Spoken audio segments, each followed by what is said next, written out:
ദൈവത്തിരുനാമത്തിന് മഹത്വമുണ്ടാവട്ടെ. Bible read പ്രോഗ്രാമിൽ സംബന്ധിക്കുന്ന ഏവർക്കും കർത്തൃനാമത്തിൽ സ്നേഹവന്ദനം അറിയിക്കുന്നു. 2 ശമൂവേൽ 12-ാം അധ്യായം നമ്മളിന്ന് വായിക്കുന്നു. 11-ാം അധ്യായത്തിൽ ദാവീദിൻ്റെ ജീവിതത്തിൽ സംഭവിച്ച ഏറ്റവും വലിയ വീഴ്ച, തൻ്റെ പടയാളികളിൽ ഒരാളായിരുന്ന ഊരിയാവിൻ്റെ ഭാര്യയെ ബേർശേബയെ തന്നെ സ്വന്തമാക്കാൻ വേണ്ടി ഊരിയാവിനെ ഹീനമായി പടക്കളത്തിൽ അയച്ച് കൊല്ലിച്ചതായ കാര്യമാണ് നമ്മൾ കണ്ടത്. എന്നാൽ ഈ 12-ാം അധ്യായത്തിലേക്ക് നമ്മൾ വരുമ്പോൾ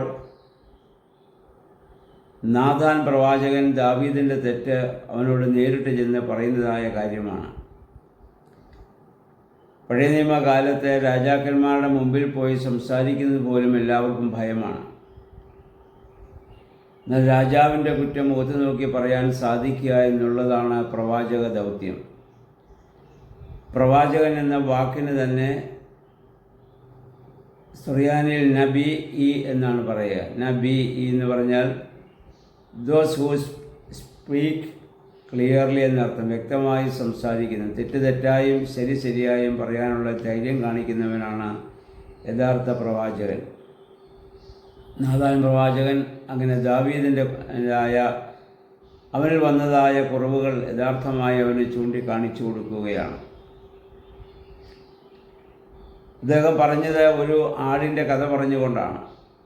ഒരു ധനവാനായ മനുഷ്യൻ, ധാരാളമായ ആടുകൾ അവനുണ്ട്. എന്നാൽ ദരിദ്രനായ ഒരു മനുഷ്യൻ, ഒരു പെണ്ണാട്ടിൻകുട്ടി മാത്രം. അവൻ്റെ ഈ ധനവാന്റെ ഭവനത്തിൽ വിരുന്നുകാരൻ വന്നപ്പോൾ തൻ്റെ ആടുകൾ ഒന്നിനെ പിടിച്ച് ഭക്ഷണം നൽകാതെ ദരിദ്രൻ്റെ ഏകയാടിനെ കൊണ്ടുവന്ന് അവനറുത്ത് തൻ്റെ വീട്ടിൽ വന്ന അതിഥിക്ക് ഭക്ഷണം കൊടുത്തു എന്ന് പറഞ്ഞു. ഇത് കേട്ട ദാവീദ് കോപിക്കുകയാണ്. ദാവീദ് പറഞ്ഞു, ദൈവനാമത്തിൽ ഞാൻ പറയുന്നു, അവൻ മരിക്കണം. അവൻ 4 ഇരട്ടി അവന് പകരം കൊടുക്കുകയും വേണം.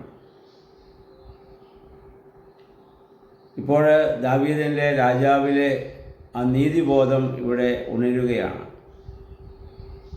അപ്പോൾ നാഥാൻ പ്രവാചകൻ പറഞ്ഞു, ആ മനുഷ്യൻ നീ തന്നെ.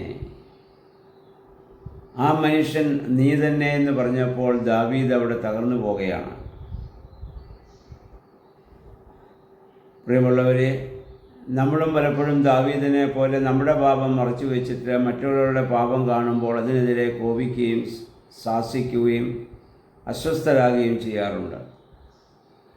അതേ പാപം നമ്മുടെ ഹൃദയത്തിലും നമ്മൾ പ്രവൃത്തിപരമായി ചെയ്തില്ലെങ്കിലും നമ്മുടെ മനസ്സിലും നിലനിൽക്കുന്നില്ലേ എന്ന് നമ്മൾ ചിന്തിക്കേണ്ടതാണ്. മറ്റുള്ളവരെ കുറ്റപ്പെടുത്തുമ്പോൾ അങ്ങനെയുള്ളതായ കുറവുകൾ നമ്മിലുണ്ടോ എന്ന് നമ്മൾ പരിശോധിക്കേണ്ടത് അനിവാര്യമാണ്. ന്യായപ്രമാണപ്രകാരം ആടിനെ മോഷ്ടിക്കുന്നവൻ മരിക്കണമെന്നെങ്ങും പറയുന്നില്ല. അതിനിരട്ടി അവന് പകരം കൊടുത്താൽ മതി. പക്ഷെ അതിനേക്കാൾ ഉപരിയാണ് ഇവിടെ ദാവീദ് പറയുന്നവൻ മരിക്കണമെന്ന് ഇവിടെ ആവശ്യപ്പെടുകയാണ്. അതിൽ 12-ാം അധ്യായത്തിൻ്റെ 6-ാം വാക്യം നമ്മൾ വായിക്കുന്നു.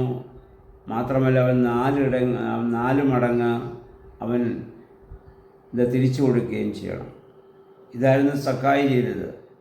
കർത്താവ് അവൻ്റെ ഭവനത്തിൽ ഭവനത്തിൽ ചെന്നപ്പോൾ അവൻ്റെ തെറ്റുകളെക്കുറിച്ച് ബോധ്യമായപ്പോൾ, ഞാൻ അവിഹിതമായി വാങ്ങിച്ചത് 4 ഇരട്ടി നൽകാമെന്ന് സക്കായി പറഞ്ഞത് നമ്മൾ ഓർക്കുക. എന്നിട്ട് നാഥാൻ പ്രവാചകൻ ദാവീദിനോട് പറയുന്നു, നീ അധർമ്മം ചെയ്തതുകൊണ്ട് നിൻ്റെ ഭവനത്തിൽ നിന്ന് വാൾ ഒഴിയുകയില്ല. നീ വാളാൽ ഊരിയാവ് മരിക്കാനുള്ള സാഹചര്യം ഉണ്ടാക്കിയതുകൊണ്ട് നിൻ്റെ ഭവനത്തിൽ നിന്ന് വാൾ ഒരിക്കലും ഒഴിയുകയില്ല എന്ന് പറഞ്ഞു. നമ്മുടെ കർത്താവും പറഞ്ഞു, നിങ്ങൾ വിതയ്ക്കുന്നത് തന്നെ കൊയ്യും. നമ്മൾ അധർമ്മം ചെയ്താൽ അതിൻ്റെ പരിണിത ഫലം ഇന്നല്ലെങ്കിൽ നാളെ നമ്മൾ അനുഭവിക്കേണ്ടി വരും. നമ്മൾ നന്മ ചെയ്താലും അപ്രകാരം തന്നെയാണ്. ദാവീദ് ഈ നാഥാൻ പ്രവാചകൻ പറഞ്ഞത് ദാവീദിൻ്റെ ജീവിതത്തിൽ പിന്നെ സംഭവിക്കുന്നുണ്ട്. ദാവീദ് ജീവിച്ചിരിക്കെ അവന് 4 പുത്രന്മാർ മരിച്ചു പോകുന്നതും പിന്നെ നമ്മൾ കാണും. ഒന്ന്, ഈ ബേർശേബയിൽ ജനിച്ചതായ കുഞ്ഞു മരിക്കും. അതുകൂടാതെ അബ്നോൻ, അബ്ശാലോം, അദോനിയ ഇവരൊക്കെ പിന്നീട് ദാവീദ് ജീവിച്ചിരിക്കുന്നത് മരിക്കുന്നത് നമ്മൾ മുന്നോട്ട് ചെല്ലുമ്പോൾ നമുക്ക് കാണാൻ സാധിക്കും. നമ്മൾ മറ്റുള്ളവരെ ഇത് വിധിക്കാതെ അവരോട് കരുണയുള്ളവരായിരിക്കുകയാണ് നമുക്ക് അനിവാര്യമായിട്ടുള്ളത്. എന്നാൽ പിന്നീട് അവൻ്റെ കുറ്റബോധം വന്നപ്പോൾ ദാവീദ് ഇവിടെ അനുദപിക്കുന്നതായി നമ്മൾ കാണുന്നുണ്ട്. കാരണം ദാവീദ് ദൈവത്തിൻ്റെ ഹൃദയമുള്ള മനുഷ്യനാണെന്ന് നമുക്കറിയാം. മാനുഷിക ബലഹീനതയാലും സാഹചര്യ സമ്മർദ്ദങ്ങളാലും അങ്ങനെ സംഭവിച്ചു പോയെങ്കിലും തൻ്റെ തെറ്റ് കാണിച്ചവനോട് കോപിക്കാതെ, അല്ലെങ്കിൽ താൻ ചെയ്തതായ കുറ്റം ചൂണ്ടിക്കാണിച്ചവനോട് കോപിക്കാതെ അത് ഏറ്റെടുക്കുകയാണ്. എന്നാൽ ശൗലിൻ്റെ ജീവിതത്തിൽ നമ്മൾ കണ്ടു, ശൗൽ അങ്ങനെ തൻ്റെ കുറ്റങ്ങളൊന്നും ഏറ്റെടുക്കാതെ ശൗൽ പറഞ്ഞത് 1 ശമൂവേൽ 15:30 നമ്മൾ വായിക്കുന്നുണ്ട്. എന്നെ മാനിക്കുക, മറ്റുള്ളവർ എൻ്റെ പാപം അറിയരുത്. അത് മറച്ചു വെക്കാനുള്ള ശ്രമം ശൗലിൻ്റെ ജീവിതത്തിലുണ്ടായി. ദാവീദോ യഥാർത്ഥത്തിൽ പശ്ചാത്തപിച്ച് 51-ാം സങ്കീർത്തനം എഴുതുകയാണ്. ഈ പശ്ചാത്തലത്തിലാണ് 51-ാം സങ്കീർത്തനം എഴുതപ്പെട്ടത്. ദാവീദ് സങ്കീർത്തനം എഴുതി ലോകത്തെ മുഴുവൻ തൻ്റെ കുറവുകൾ അവിടെ അറിയിക്കുകയാണ്. അവൻ പറഞ്ഞു, ഞാൻ ചെയ്ത തെറ്റ് ദൈവത്തോട് ചെയ്ത തെറ്റാണ്. അവൻ വാസ്തവത്തിൽ മനുഷ്യനോടാണ് ചെയ്തത്, പക്ഷേ ദൈവത്തോട് ചെയ്ത തെറ്റായി ദാവീദ് ഇവിടെ കാണുകയും ഏറ്റുപറയുകയും ചെയ്യുകയാണ്. നമ്മളും പരസ്പരം ഒക്കെ തെറ്റുകൾ ചെയ്യുമ്പോൾ ആ തെറ്റ് ആത്യന്തികമായി വേദനിപ്പിക്കുന്നത് ദൈവത്തെയാണെന്ന് നമ്മൾ അറിയുക.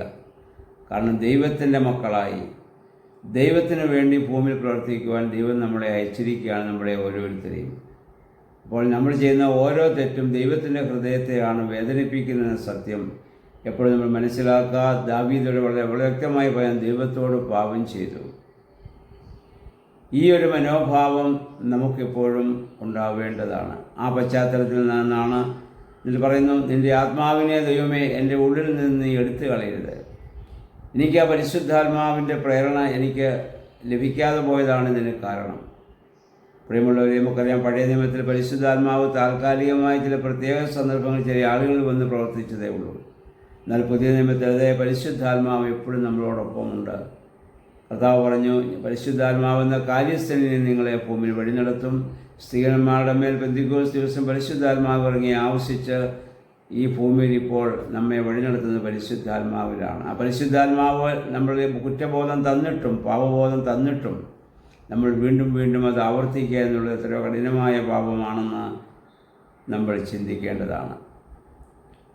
ഇവിടെ ആത്മീയനല്ലാതിരിക്കുക, ഇവിടെ ദാവീദ് നമ്മൾ കാണുന്ന മറ്റൊരു ഗുണം, താനൊരു ആത്മീയനല്ലാതിരിക്കുക ആത്മീയനാണെന്ന് അദ്ദേഹം ഒരിക്കലും ഇവിടെ നടിക്കുന്നില്ല. തൻ്റെ കുറവുകൾ എന്തെന്ന് യഥാർത്ഥത്തിൽ മനസ്സിലാക്കി പശ്ചാത്തപിക്കാനുള്ളൊരു മനോഭാവത്തിലേക്ക് അദ്ദേഹം പോവുകയാണ്. അപ്പോൾ ഇതിൽ നിന്ന് ദാവീദിൻ്റെ ജീവിതത്തിൽ നമ്മൾ മനസ്സിലാക്കേണ്ട പാഠം, നാം എത്ര വലിയവരാണെങ്കിലും ഏത് ഉന്നത സ്ഥാനത്തിരുന്നാലും നമ്മുടെ കുറവുകളും തെറ്റുകളും ബോധ്യമാകുമ്പോൾ അത് ഏറ്റുപറയാനും പശ്ചാത്തപിക്കുവാനും ദൈവസന്നിധിയിൽ വീക്ഷിക്കാനുമുള്ള മനോഭാവം നമുക്കുണ്ടാവണം. പിന്നീട് ഇതിൻ്റെ പരിണതഫലം താപ്പോൾ നമ്മൾ വായിക്കുമ്പോൾ ദാവീദിൻ്റെ ഈ ബെർസബ ജനിച്ച കുഞ്ഞ് രോഗബാധിതനാവുകയും ദാവീദ് അതിനുവേണ്ടി കണ്ണുനീരോടെ പ്രാർത്ഥിക്കുകയും എന്നാൽ ആ കുഞ്ഞ് മരിച്ചു പോവുകയും ചെയ്തു. അപ്പോൾ ദാവീദ് എഴുന്നേറ്റ് വന്ന് വീണ്ടും അദ്ദേഹം വസ്ത്രം ധരിച്ച് ഭക്ഷണം കഴിച്ച് പറഞ്ഞു, ഇനിയും ആ കുഞ്ഞിങ്ങോട്ട് വന്ന് എന്നെ കാണില്ല, ഞാൻ അങ്ങോട്ട് ചെന്ന് അവനെ കാണുകയുള്ളൂ. മരണാനന്തര ജീവിതത്തെക്കുറിച്ചുള്ള വലിയ പ്രത്യാശ പഴയ നിയമകാലത്ത് ദാവീദിൻ്റെ മനസ്സിലുണ്ടായിരുന്നുവെന്ന് നമുക്കിവിടെ മനസ്സിലാക്കാം. അതുകൊണ്ട് ഞാൻ അവിടെ ചെന്ന് അവനെ കാണുമെന്ന് പറയാനുള്ള മരണാനന്തര ജീവിതത്തിൻ്റെ ഒരു വലിയ പ്രത്യാശയും ദാവീദിൽ നമുക്ക് കാണാൻ സാധിക്കുന്നുണ്ട്. നമ്മൾ ജീവിക്കുന്ന ഭൂമി പാപം ചെയ്യാൻ അവസരവും പൈശാചിക പ്രലോഭനങ്ങളൊക്കെ ഉള്ളതാണ്. അപ്പോൾ മാനുഷിക ബലഹീനതയാലും സാഹചര്യ സമ്മർദ്ദങ്ങളാലൊക്കെ നമ്മളിലും ഒക്കെ കുറവുകൾ സംഭവിക്കാം. എന്നാൽ പഴയ നിയമകാലത്തേക്കാൾ പരിശുദ്ധാത്മാവിൻ്റെ പ്രേരണ നമുക്കുണ്ട്. നമുക്ക് പാപബോധം തരുന്ന പരിശുദ്ധാത്മാവാണെന്ന് ശ്രീഹാ നമ്മെ ഓർമ്മപ്പെടുത്തുന്നുണ്ടല്ലോ. ആ പരിശുദ്ധാത്മാവിന് വിധേയമായി ചിന്തിക്കാനും പ്രവർത്തിക്കാനും നമുക്ക് ഇടയായിട്ട് തീരണം. ദാവീദിൻ്റെ ജീവിത അനുഭവം നമുക്കൊരു പാഠമായി തീരുവാൻ തക്കവണ്ണം ദൈവമേ പരിശുദ്ധാത്മാവെ ശക്തീകരിക്കണമെന്ന് പ്രാർത്ഥിക്കാം. ദൈവം അതിന് നമ്മെ സഹായിക്കുമാറാകട്ടെ.